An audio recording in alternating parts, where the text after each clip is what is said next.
الحمد لله رب العالمين والعاقبة للمتقين والصلاة والسلام على رسوله محمد وعلى آله وأصحابه أجمعين وعلى من تبعهم بإحسان إلى يوم الدين. أما بعد فأعوذ بالله من الشيطان الرجيم. بسم الله الرحمن الرحيم. ويؤثرون على أنفسهم ولو كان بهم خصاصة. صدق الله العظيم. بزرگان محترم اور میرے عزیز دوستوں اور بھائیوں، آسمانی کتابوں کی تصریحات کے مطابق انسان پر حکمران اس کا دل ہوا کرتا ہے۔ انسان کے تمام اعمال اس کے احساسات کے ماتحت ہوتے ہیں اور انسانی احساسات کی آماجگاہ اس کا دل ہوا کرتا ہے۔ گویا کہ انسانی جذبات اور احساسات کا جو مرکز ہے وہ اس کا دل ہے۔ اس کے بالمقابل جدید انسانی علوم کا نقطہ نظر کچھ اور تھا۔ ان کے ہاں انسان پر حکمران اس کا دل نہیں بلکہ اس کا دماغ ہوتا ہے۔ فیصلے انسان کا دماغ کرتا ہے، فیصلہ ساز طاقت انسان کا دل نہیں ہے بلکہ اس کا دماغ ہے۔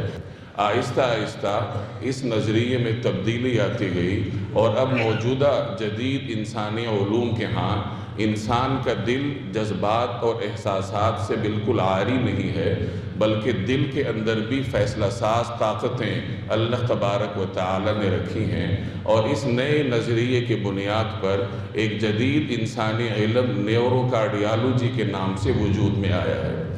تو بہرحال مذہب کے ہاں انسانی جذبات کا مرکز اس کا دل ہوتا ہے۔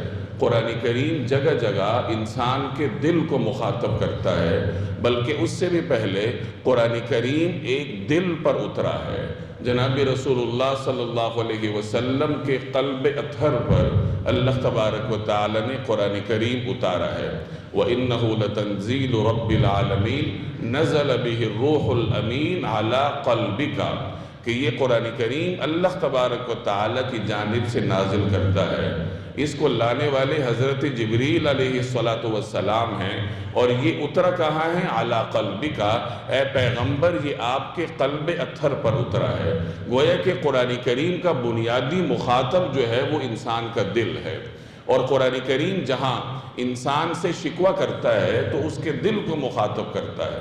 لہم قلوب لا یفقہون بہا، کہ ان کے دل تو ہیں لیکن یہ اپنے دلوں سے سوچتے نہیں ہیں، غور و فکر کی صلاحیت سے محروم ہے۔ افلم یسیروا فی الارض، یہ زمین میں گھومتے کیوں نہیں ہیں؟ جب یہ گھومیں گے تو کیا ہوگا؟ فتکون لہم قلوب، تاکہ ان کے لیے ایسے دل ہوتے یعقلون بہا، جس کے ذریعے یہ غور و فکر کرتے۔ افلا یتدبرون القرآن، یہ قرآن کریم پر غور کیوں نہیں کرتے؟ ام علی قلوب اقفالها، یا کیا ان کے دلوں پر قفل لگے ہوئے ہیں؟ یعنی جہاں کہیں قرآن کریم شکوہ کرتا نظر آتا ہے تو انسان کے دل سے شکوہ کرتا ہے۔ اور جیسے میں نے عرض کیا کہ قرآن کریم اترا ہی جناب رسول اللہ صلی اللہ علیہ وسلم کے قلب اطہر پر ہے، تو معلوم ہوا کہ جس طریقے سے ہمارے عام اصطلاح میں ہر چیز کی نسبت انسان کی دل کی طرف کی جاتی ہے، جیسے اگر کوئی آدمی خوش ہو تو وہ یہ نہیں کہتا میرا دماغ خوش ہے، وہ یہ کہتے میرا دل خوش ہے، میرا دل غمگین ہے۔ اور مختلف اصطلاحات ہیں جن کی نسبت دل کی طرف ہے، دل نواز ہے، دل خراش ہے، دل ربا ہے، دل فگار ہے، یعنی جتنی اصطلاحات ہیں ہماری عام زبانوں کی جس میں انسان کے احساسات کی ترجمانی ہوتی ہے اس کے نسبت دل کی طرف ہوتی ہے۔ تو معلوم ہوا کہ جس طریقے سے عام اصطلاح میں انسانی احساسات کا مرکز اس کا دل سمجھا جاتا ہے، اسی طریقے سے مذہب کے ہاں بھی، قرآن کریم کے ہاں بھی، اور گزشتہ آسمانی صحائف کے ہاں بھی انسانی احساسات اور جذبات کا آماجگاہ اور مرکز اس کا دل ہوتا ہے۔ اگلی بات یہ ہے کہ انسانی احساسات سے رویے جنم لیتے ہیں۔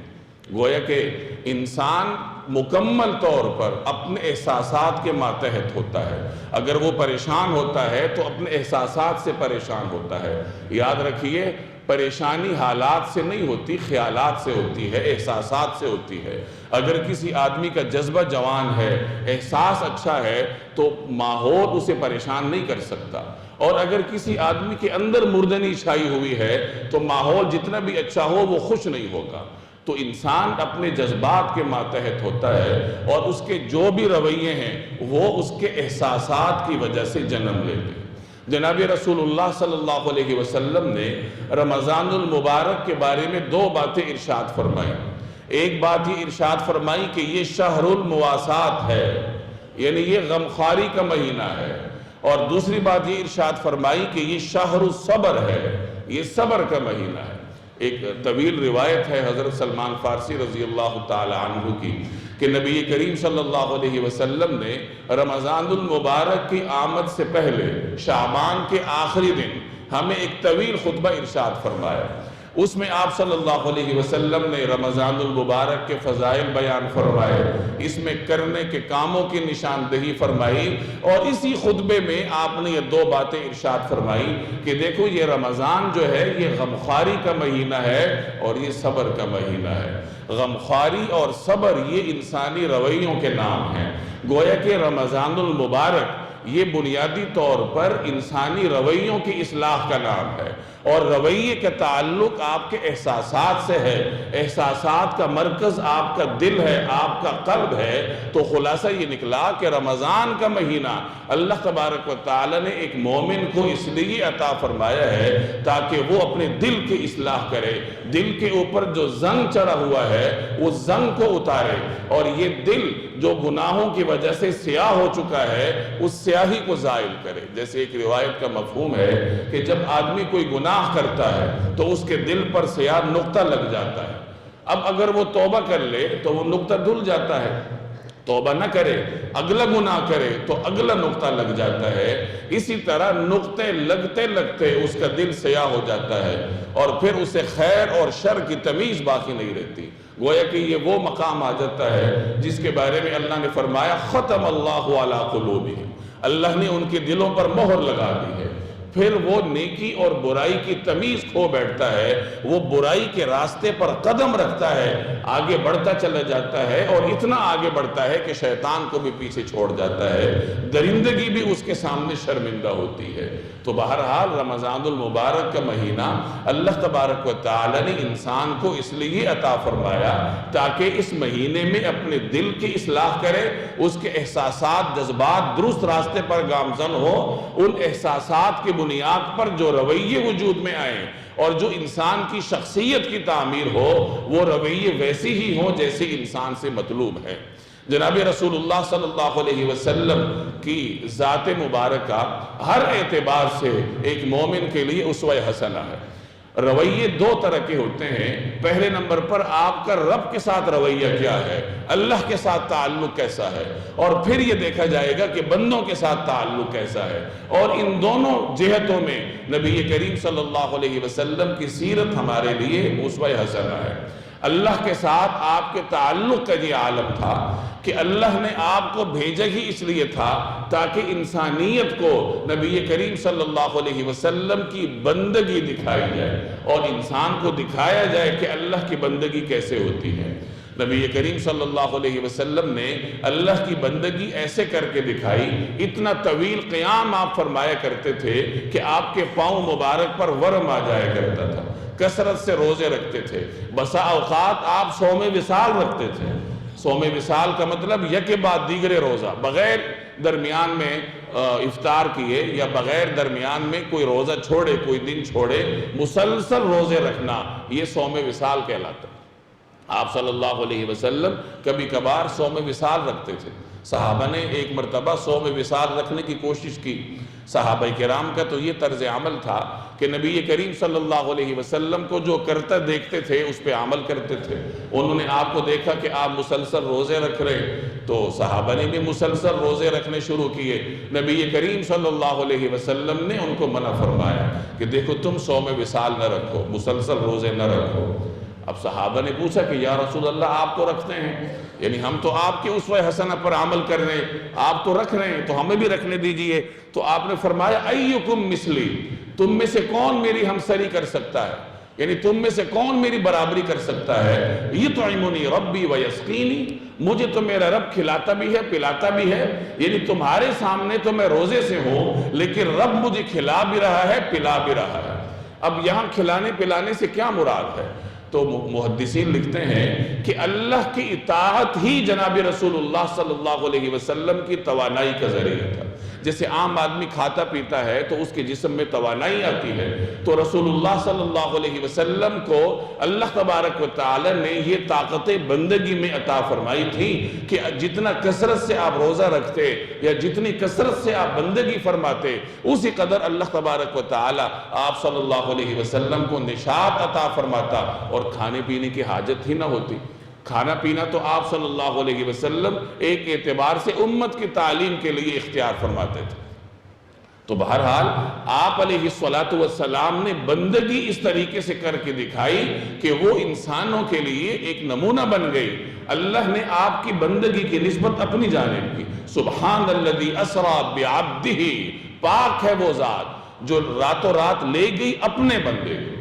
جیسے ماں اپنے لاڈلے بیٹے کو میرا بیٹا کہہ کر مخاطب کرتی ہے، بیٹے تو سب ہوتے ہیں لیکن کسی بچے کی جو نسبت ہے وہ اپنی طرف کرتی ہے، اس کی اطاعت کی وجہ سے، اس کی فرمانبرداری کی وجہ سے۔ اسی طرح بندے تو سب اللہ کے ہیں لیکن نبی کریم صلی اللہ علیہ وسلم کی بندگی کی نسبت اس آیت میں اللہ نے اپنی طرف کی ہے۔ تو بندگی کے باب میں یہ طرز عمل تھا جناب رسول اللہ صلی اللہ علیہ وسلم کا۔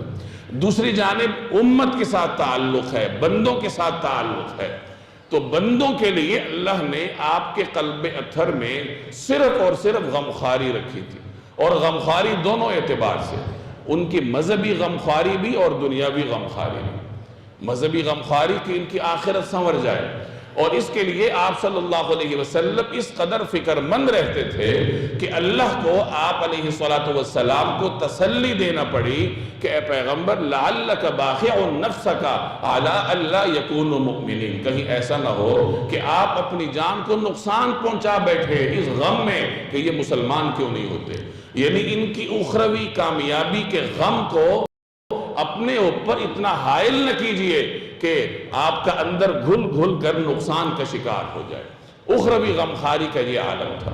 ایک روایت کا مفہوم ہے کہ اللہ تبارک و تعالی نے ہر پیغمبر کو یہ اختیار دے رکھا ہے کہ اس کی ایک دعا ضرور قبول کی جائے گی، اور ہر پیغمبر نے اپنے اس اختیار کو دنیا میں استعمال کیا۔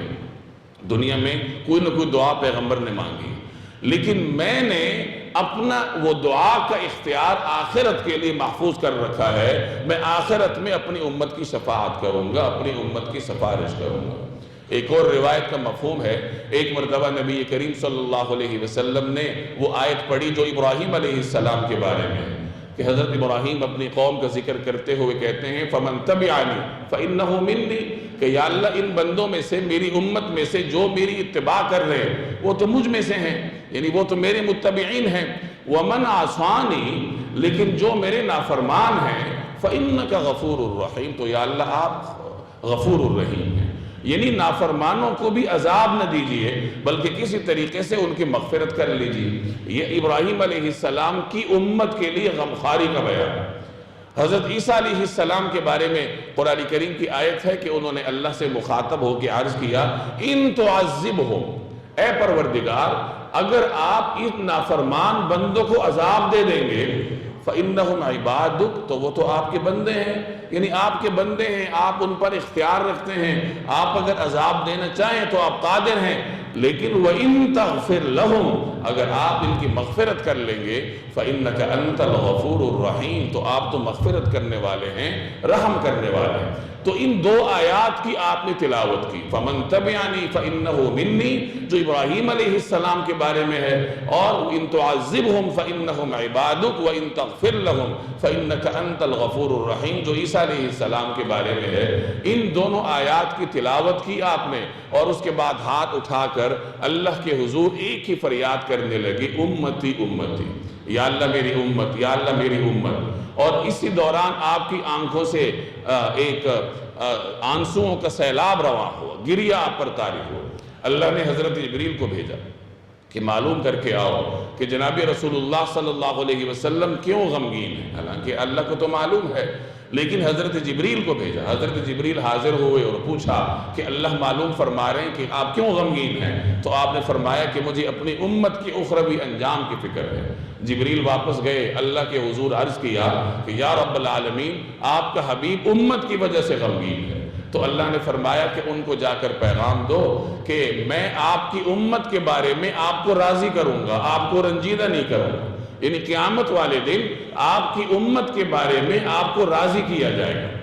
اور ایک اور روایت میں اس پر یہ اضافہ ہے کہ جب رسول اللہ صلی اللہ علیہ وسلم کو یہ بتایا گیا کہ آپ کی امت کے بارے میں آپ کو راضی کیا جائے گا، تو نبی کریم صلی اللہ علیہ وسلم نے فرمایا اِذًا لَا أَرْضَىٰ وَوَاحِدٌ مِّنْ أُمَّتِي فِي النَّارِ، کہ اگر معاملہ میری رضامندی کا ہے تو میں اس وقت تک راضی نہیں ہوں گا جب تک میرا آخری امتی آگ سے نکل نہ آئے۔ یہ امت کے لیے جناب رسول اللہ صلی اللہ علیہ وسلم کی غمخواری کا عالم ہے کہ ان کا اخروی انجام کس طریقے سے بہتر ہو۔ اور دنیا میں لوگوں کی دنیاوی حاجت روائی کے لیے بھی رسول اللہ صلی اللہ علیہ وسلم ہر وقت کوشاں رہتے تھے۔ گزشتہ جمعوں میں تفصیل سے عرض کر چکا ہوں کہ آپ صلی اللہ علیہ وسلم کے انفاق فی سبیل اللہ کا عالم کیا تھا۔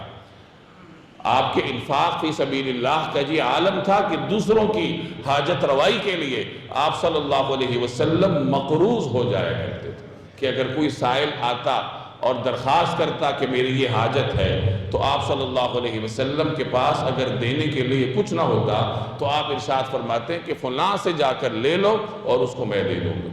یعنی دوسروں کی حاجت روائی کے لیے اپنے آپ کو مقروض کر لینا، یہ جناب رسول اللہ صلی اللہ علیہ وسلم کا طرز عمل تھا۔ یعنی اللہ نے یہ غمخواری آپ کو عطا کی ہوئی تھی امت کے بعد، اور یہی غمخواری آپ کے صحابہ میں منتقل ہوئی۔ ایک مرتبہ آپ صلی اللہ علیہ وسلم کے پاس ایک مہمان آیا تو نبی کریم صلی اللہ علیہ وسلم نے ایک زوجہ مطہرہ کی جانب پیغام بھیجا کہ مہمان ہے، اس کے اکرام کا بندوبست ہو۔ انہوں نے عرض کیا کہ یا رسول اللہ، میرے گھر میں تو صرف پانی ہے اور کچھ نہیں ہے۔ دوسری زوجہ مطہرہ کے ہاں پیغام گیا، وہاں سے بھی جواب آیا کہ صرف پانی ہے۔ تیسری زوجہ کے ہاں، تمام گھروں میں یہ پیغام گیا جو حضور علیہ السلام کی ازواج کے حجرے تھے، ہر طرف سے ایک ہی جواب آیا کہ یا رسول اللہ، گھر میں تو صرف پانی ہے۔ تو آپ نے پھر صحابہ سے مخاطب ہو کے ارشاد فرمایا کہ کون ہے جو اللہ کی رحمت کو اپنی طرف متوجہ کرے، اس مہمان کی مہمان نوازی کرے۔ ایک انصاری صحابی کھڑے ہوئے، عرض کیا کہ یا رسول اللہ، آج کی رات میں ان کی مہمان نوازی کرتا ہوں۔ مہمان کو لیا، گھر تشریف لے گئے۔ گھر لے جا کر اہلیہ سے پوچھا کہ مہمان ہے اور وہ بھی رسول اللہ صلی اللہ علیہ وسلم کے بھیجا ہوا ہے، تو کھانے کی کیا صورتحال ہے؟ تو اہلیہ نے عرض کیا کہ صرف بچوں کے حصے کا کھانا ہے، میرے اور تمہارے لیے بھی کچھ نہیں ہے۔ یعنی آج تو میں نے اور تم نے بھی فاقہ کرنا ہے، اگر تھوڑا بہت کھانا ہے تو بچوں کے لیے۔ تو اس انصاری مسلمان نے فرمایا کہ دیکھو مہمان ہے، یعنی مہمان وہ بھی حضور کا، بچوں کو کسی طریقے سے بہلا پھسلا کر سلا دو، کھانا یہ مہمان کھائے گا۔ اور چونکہ ایک آدمی کھا سکتا ہے، اور اگر مہمان کھائے میزبان نہ کھائے تو یہ آداب میزبانی کے خلاف سمجھا جاتا ہے۔ تو انہوں نے اپنی اہلیہ کو یہ نصیحت کی کہ دیکھو جب دسترخوان بچھاؤ تو چراغ بجھا دینا تاکہ مہمان کو احساس نہ ہو کہ ہم نہیں کھا رہے۔ اہلیہ بھی صحابیہ تھی، نبی کریم صلی اللہ علیہ وسلم کی تربیت یافتہ تھی۔ انہوں نے کسی طریقے سے بچوں کو سلا دیا اور اپنے خاوند کی ہدایات کے مطابق مہمان کے سامنے دسترخوان بچھایا، چراغ بجھا دیا، کھانا لگا دیا۔ اب وہ میزبان صحابی مہمان کے سامنے بیٹھے اور منہ سے ایسی آوازیں نکالنے لگے جیسے وہ کھا رہے ہیں، اور مہمان مطمئن ہو کر کھاتا رہا کہ میزبان بھی میرے ساتھ کھا رہا ہے۔ اس طریقے سے مہمان کا اکرام کیا۔ اللہ کو ان کی یہ ادا اس قدر پسند آئی کہ نبی کریم صلی اللہ علیہ وسلم پر آیت نازل ہوئی، وَيُؤْثِرُونَ عَلَىٰ أَنفُسِهِمْ وَلَوْ كَانَ بِهِمْ خَصَاصَةٌ، کہ یہ لوگ ایثار اس قدر کرتے ہیں، یعنی دوسروں کی حاجات کو اپنی حاجات پر مقدم رکھتے ہیں، باوجود یہ کہ وہ خود ضرورت مند ہیں۔ یعنی اپنے لیے کھانا نہیں ہے، بچوں کے لیے نہیں ہے، خود بھوک برداشت کر رہے ہیں، لیکن مہمان کا اکرام کر رہے ہیں۔ تو اللہ نے نبی کریم صلی اللہ علیہ وسلم کو اطلاع کر دی کہ اس صحابی نے کس طریقے سے مہمان کا اکرام کیا ہے۔ جب یہ صحابی فجر کی نماز کے وقت حاضر ہوئے تو نبی کریم صلی اللہ علیہ وسلم نے ان سے ارشاد فرمایا کہ دیکھو تمہاری رات کی ادا اللہ تبارک و تعالیٰ کو اس طریقے سے پسند آئی ہے کہ ہمیں اطلاع بھی ہو گئی اور یہ آیت نازل ہوئی وَيُؤْثِرُونَ عَلَىٰ أَنفُسِهِمْ وَلَوْ كَانَ بِهِمْ خَصَاصَةٌ۔ تو یہ آپ کے صحابہ کرام کا طرز عمل تھا۔ حضرت عبداللہ ابن عباس رضی اللہ تعالی عنہ ایک مرتبہ مسجد نبوی میں اعتکاف میں تشریف فرما تھے۔ رمضان کا آخری عشرہ تھا، مسنون اعتکاف میں بیٹھے تھے۔ اتنے میں ایک مقروض شخص ان کے پاس آیا، آ کر اپنی حاجت بیان کی کہ دیکھیے فلاں شخص کا میرے اوپر قرض ہے اور میں اس کے تقاضے کے دباؤ میں ہوں، میں یہ چاہتا ہوں کہ آپ ان سے میری سفارش کریں۔ حضرت ابن عباس نے ان سے تفصیلات معلوم کی اور وہیں اٹھے اور مسجد سے باہر نکل کر جوتا پہنا اور اس قرض والے کی طرف روانہ ہوا۔ تو یہ مقروض شخص پریشان ہوا، اس نے عرض کیا کہ حضرت آپ تو اعتکاف میں تھے، آپ بھول تو نہیں گئے، آپ باہر تشریف لے آئے؟ تو حضرت ابن عباس نے فرمایا کہ دیکھو میں بھولا نہیں، اور پھر انہوں نے رسول اللہ صلی اللہ علیہ وسلم کے روضہ مطہرہ کی طرف اشارہ کر کے فرمایا کہ میں نے اس صاحب روضہ سے سنا ہے کہ جو آدمی اپنے مسلمان بھائی کی حاجت روائی کرتا ہے تو حاجت روائی کرنا اس کے لیے 10 سال کے اعتکاف سے افضل ہے۔ تو میں ایک اعتکاف چھوڑ کر تمہاری حاجت روائی کے لیے جا رہا ہوں، گویا اس امید پر کہ اس کے بدلے میں اللہ تبارک و تعالی مجھے 10 سال کے اعتکاف کا ثواب عطا کرے گا۔ تو میرے بھائی یہ وہ مطلوب رویے ہیں، یہ وہ رویے ہیں جو کہ اللہ تبارک و تعالیٰ کو ہم سے مطلوب ہیں۔ نبی کریم صلی اللہ علیہ وسلم نے اس نہج پر اپنے صحابہ کی تربیت کی ہے کہ اللہ کے ساتھ بھی تعلق درست ہو، بندوں کے ساتھ بھی رویہ درست ہو، اور یہ اس وقت ہوگا جب ان رویوں کے پیچھے آپ کے احساسات کی اصلاح ہوگی، اور احساس کی اصلاح جب ہوگی جب آپ کا دل پاک صاف ہوگا، جب دل سے زنگ اترے گا، جب دل مادیت کے خول سے باہر آئے گا۔ اور یہ رمضان المبارک کا مہینہ اللہ نے ہمیں اسی لیے عطا کیا ہے، جیسے میں نے شروع میں عرض کیا کہ نبی کریم صلی اللہ علیہ وسلم نے اس مہینے کو غمخواری کا مہینہ قرار دیا ہے۔ اور غمخواری کب ہوگی؟ جب آپ کے دل میں بندوں کا درد پیدا ہوگا، اور درد کب پیدا ہوگا؟ جب آپ کے دل میں احساس پیدا ہوگا۔ بے احساس اور ڈھیٹ قسم کا دل بندوں کے درد سے مزین نہیں ہوتا، بندوں کا درد اسی دل میں جاتا ہے جو حساس ہوتا ہے، جس کے اندر کوئی نہ کوئی احساس ہوتا ہے۔ تو اصل کام رمضان میں کرنے کا یہ ہے کہ اپنے دلوں پر محنت کی جائے، اپنے احساسات کی اصلاح ہو، اپنے رویے درست ہوں۔ ہمارے مسلمانوں کا طرز عمل یہ ہوتا ہے کہ رمضان میں عبادات کرتے ہیں، نوافل پڑھتے ہیں، تلاوت کرتے ہیں، 6 قرآن ختم ہو گئے، 8 ختم ہو گئے۔ اب یہ ظاہری عبادات ہیں، ان عبادات کا حقیقی فائدہ اس وقت ہوگا جب یہ آپ کے دل پر اثر انداز ہو، ورنہ وقتی طور پر تو اجر ملے گا لیکن دیر پا فائدہ آپ کو نہیں ہوگا۔ اور اس کا نتیجہ آپ دیکھتے ہیں کہ رمضان میں مسجدیں آباد ہوتی ہیں، لیکن جیسے ہی چاند نکلتا ہے عید کا، شوال کا، مسجدیں ویران ہو جاتی ہیں۔ عید کے دن کوئی آدمی بندہ بشر مسجد میں نہیں ہوتا، امام بیچارہ خود ہی نماز پڑھتا ہے یا پڑھاتا ہے 1-2 بندوں کے ساتھ۔ اور رمضان کے بعد مسجد کو لوگ ایسے بھول جاتے ہیں جیسے مسجد کبھی دیکھی نہیں تھی، کوئی تعلق ہی نہیں تھا، ساری عبادات بھول گئے۔ وہی لوگ جو رمضان میں 20 تراویح پڑھتے تھے، 8 تراویح پڑھتے تھے یا جتنا بھی، وہ رمضان کے بعد فرض نماز میں نہیں آتے، عید کے دنوں میں فرض نمازوں میں نہیں ہوتے۔ وجہ کیا ہے؟ وجہ یہ ہے کہ عبادات تو کر لی ہے، ظاہری طور پر نیکیاں کمانے کی کوشش کر لی ہے، لیکن رویے کی اصلاح نہیں کی، دل کی اصلاح نہیں کی۔ اور جب رویے کی اصلاح نہیں کی تو رمضان کے بعد وہی آدمی ہوتا ہے، وہی اس کے کام ہوتے ہیں، وہی مادیت میں لتھڑا ہوا آدمی ہوتا ہے۔ بظاہر تو وہ مسجد بھی جا رہا ہوتا ہے لیکن اس کا رویہ نہ اللہ کے ساتھ ٹھیک ہوتا ہے، نہ گھر والوں کے ساتھ ٹھیک ہوتا ہے۔ خود غرضی اس کے اندر اتنی ہوتی ہے کہ کسی کو آگے جاتا ہوا دیکھ نہیں سکتا۔ دفاتر میں کھینچتانیاں ہوتی ہیں، تعلیمی اداروں میں کھینچتانیاں ہوتی ہیں، لوگ ایک دوسرے کے پیسے دباتے ہیں، نماز بھی پڑھتے ہیں، دوسروں کا حق بھی مارتے ہیں۔ تو یہ تمام تر جو ہمارے طرز عمل ہیں اس کے بنیادی وجہ یہ ہے کہ ہم اپنے رویوں کی اصلاح نہیں کرتے۔ تو رسول اللہ صلی اللہ علیہ وسلم کا یہ فرمان یاد رکھیے کہ رمضان غمخواری کا مہینہ ہے، صبر کا مہینہ ہے۔ غمخاری اور صبر اگر کسی آدمی نے اپنے اندر پیدا کر لیا تو وہ سمجھ جائے کہ میرا رمضان میرے لیے قیمتی ہو گیا۔ روزہ رکھنا، عبادات کرنا، یہ تمام تر انسان کے اندر غمخاری پیدا کرنے کے لیے ہیں تاکہ اللہ راضی ہو۔ جب انسان کثرت عبادت کرتا ہے اس کا دل اللہ کی طرف متوجہ ہوتا ہے، اور جب دل پاک صاف ہوتا ہے تو پھر عبادات میں دل لگتا ہے۔ تو بہرحال جو کچھ ہم سے ہو چکا اس پر اللہ سے معافی مانگنی چاہیے، یہ نجات کا عشرہ ہے۔ اللہ تبارک و تعالیٰ کی رحمتیں اپنے عروج پہ ہوتی ہیں۔ اللہ اپنے بندے کے اپنے دربار میں واپس آنے سے اتنا خوش ہوتا ہے کہ جتنا جنگل میں، صحرا میں اگر کسی آدمی سے سواری گم ہو جائے اور اس کو واپس ملے، اتنا وہ آدمی خوش نہیں ہوتا جتنا اللہ تعالیٰ اپنے گمراہ انسان کے واپس آنے سے خوش ہوتا ہے۔ تو ضروری ہے کہ ہم اپنی پچھلی زندگی پر توبہ کریں، ندامت کا اظہار کریں، سچی توبہ کریں، اور توبہ اس شرط پر کریں، یعنی اس عزم کے ساتھ کریں کہ ہم اپنا رویہ درست کریں۔ ورنہ ویسے اگر توبہ کرتے رہیں گے اور رویے کرتوت سارے وہی ہوں گے، اس توبہ کا کیا فائدہ ہے؟ تو بہرحال یہ دو چیزیں عرض کرنی تھی کہ غمخاری اور صبر، اور ان دونوں کا براہ راست تعلق آپ کے دل سے ہے۔ تو جتنے دن ہمارے باقی ہیں اپنے احساسات پر، اپنے دل پر غور و فکر کریں کہ کسی طریقے سے اس کی اصلاح ہو جائے، پھر آپ کی عبادات بھی فائدہ مند ہیں، اور رمضان المبارک کے بعد جو آپ کا باقی سال ہے وہ بھی آپ کے لیے فائدہ مند ہوگا۔ اللہ تبارک و تعالی عمل کی توفیق عطا فرمائے۔ وما علینا الا البلاغ المبین۔